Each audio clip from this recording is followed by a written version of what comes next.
ನಮಸ್ಕಾರ. ನುಡಿ ಬೆಳಗು.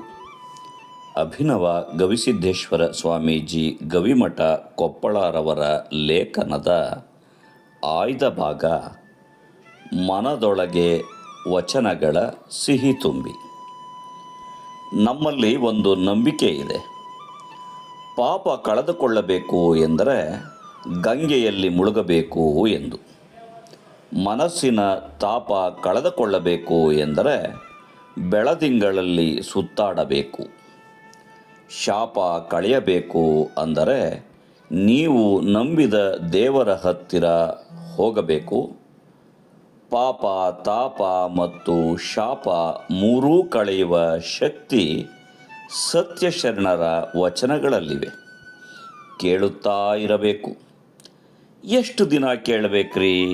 ಎಷ್ಟು ಕೇಳಿದ್ರೂ ಮತ್ತೆ ಹೊಲಸಾಗ್ತದೆ ಮನಸ್ಸು ಅಂತೀರಿ. ಗೊತ್ತು, ಹೊಲಸಾಗುವುದು ಅದರ ಗುಣಧರ್ಮ.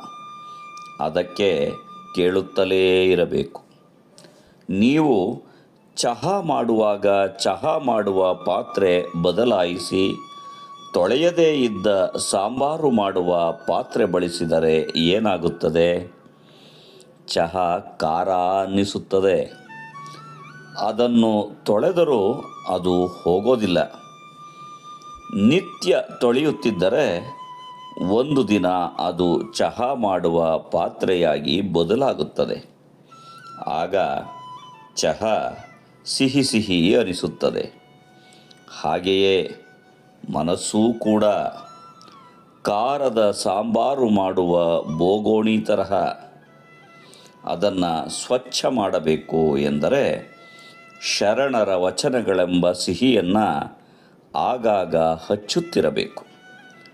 ಒಂದಲ್ಲ ಒಂದು ದಿನ ಅದೂ ಸ್ವಚ್ಛವಾಗಿ ಸಿಹಿ ಸಿಹಿ ಆಗುತ್ತದೆ. ಮನಸ್ಸಿಗೆ ಅಭ್ಯಾಸವಾಗಬೇಕು. ನಮಸ್ಕಾರ. ಧನ್ಯವಾದಗಳು.